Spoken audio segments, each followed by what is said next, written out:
Alright guys, today I have an interesting story for you.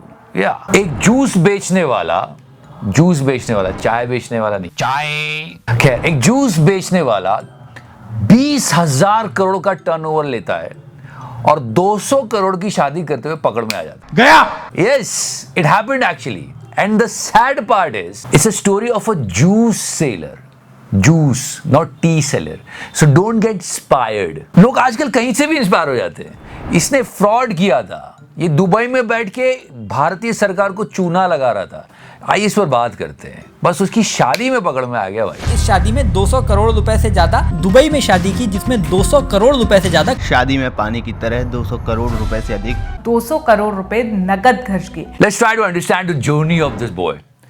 His name is Saurabh Chandrakar. ये भिलाई का रहने वाला है। इसके पिताजी एक पंप ऑपरेटर थे और ये खुद जूस बेचता था, ठीक है। But he has an interest in gambling. सट्टेबाजी में भाई को बहुत इंटरेस्ट था, तो ये ऑफलाइन सट्टेबाजी करता था। Minded he was doing the offline gambling, not online.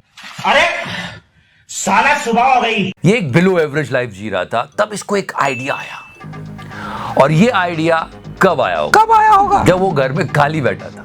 घर में बंदा खाली कब बैठा था? सबसे ज्यादा कब बैठा था? लॉकडाउन के टाइम। तो लॉकडाउन के टाइम इसको आइडिया आया ड्यूरिंग द कोरोना पीरियड कि यार मैं इसको थोड़ा और इनहैंस करता हूँ, गैम्बलिंग के स्किल को और बढ़ाता हूँ। तो इसने हैदराबाद के रेड्डी अन्ना के साथ ऑनलाइन सट्टेबाजी की ट्रेनिंग ली। ऑनलाइन गैम्बलिंग होती कैसे, दोनों ने साथ मिलकर काम किया। एक तेरा, एक मेरा। समझ रहे हो ना? Also he got 3 foreign investors from Pakistan and Dubai, और इंडिया के 6 बिजनेसमैन भी मिल गए इन्वेस्ट करने के लिए, और इन सब की मदद से इसने 35 लाख यूजर्स क्रिएट किए। And he has a network in 5 states of India. He actually established a camp around 350 youngsters so he can train them. जब उसका यहाँ सब कुछ ठीक हो रहा था and he was earning money, उसने यहां से दुबई मूव किया।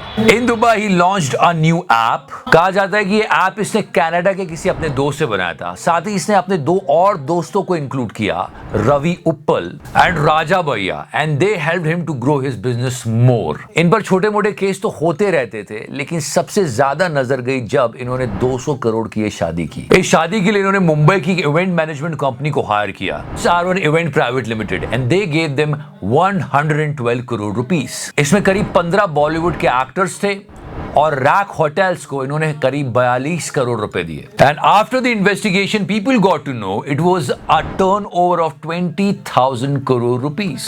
पैसे की कमी नहीं होने दूंगा। मतलब इस भाई ने जो मेहंदी रचाई थी वो 200 करोड़ तो कुछ भी नहीं है, वो तो चिल्लर है। ये तो चिल्लर है। और फिर बहुत जगह ईडी ने कार्रवाई की। अच्छा चलता हूँ।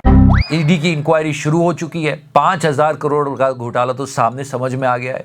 साथ ही साथ 417 करोड़ रुपए के एसेट फ्रीज कर लिए हैं, और इन लोगों ने एडवर्टीजमेंट पर बहुत खर्च किया था। They spend it lavishly and things are still going on.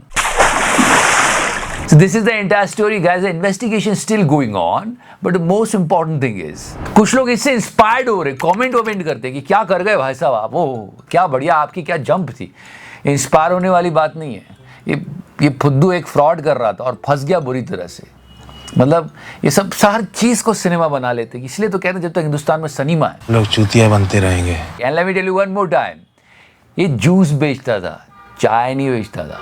नहीं, just telling you, I'm not connecting with anyone, but हाँ, be careful. If you like this video, please share it and subscribe the channel. Love you 3000. तो करना।